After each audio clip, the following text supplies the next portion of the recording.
Hello everyone, happy Christmas. Hope you're doing well and ready for Christmas this year. It's going to be a very different Christmas, and I've been thinking again about how humble that first Christmas was, the birth of Jesus in a stable, not in Alexandria, Cairo or Jerusalem, but in the little town of Bethlehem. And even then, not a birth in a palace or in a gold jeweled cot was Jesus laid, but he was laid out in a manger surrounded by animals. And that humble birth continued with a humble life, and as Mary said as well about her own role as mother, that God had regarded her in her lowly state, and sang that Magnificat in Luke chapter 1. And we're going to look at the early history of that, the Magnificat of David in Psalm 18 next term, and follow through and see the themes that are echoed in Mary's own Magnificat. But she was a lowly mother, it was a lowly birth. Jesus lived a humble life. He did things like spot the widow who gave 2 copper coins and said it was the most generous gift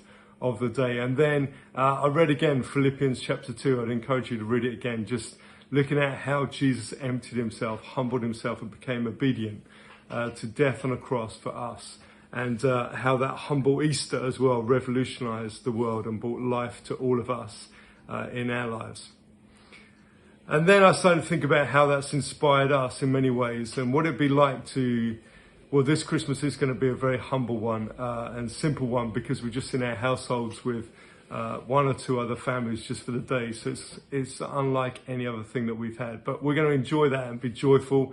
We're really grateful for the people we're sharing Christmas Day with and be able to share a bit of joy with them. But also this humility and simplicity is something that we've been reflecting on. We haven't been able to do anything big and grand. We've done some lovely things like the Advent windows and sharing gifts and treats and everything with our neighbours and friends. And so we've done some nice things, but we've not done anything grand. And it probably is the nature of us as a church just to go back to that simplicity of loving God, loving other people, and loving the lost. And a lot of the people that we serve, in fact, the 2 new projects that we've got, So Welcome, which Laura Wells is heading up for us, which is looking to bring a refugee family over from a refugee camp somewhere and to sponsor them to be living here in Southampton.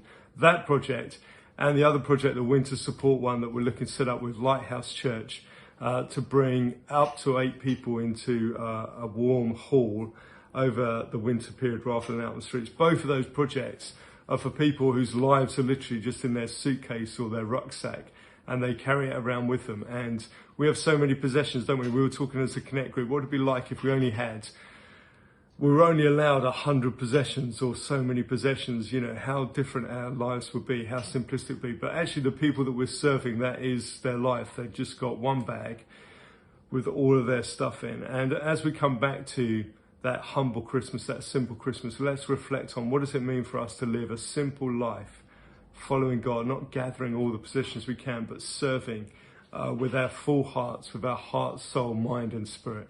To our full capacity for God. So God bless you this Christmas. I hope this simple Christmas is a special one, a joyful one, a merry one, and may you bless others with the life of Jesus and the life that he offers and the life that he gives to us. Bless you.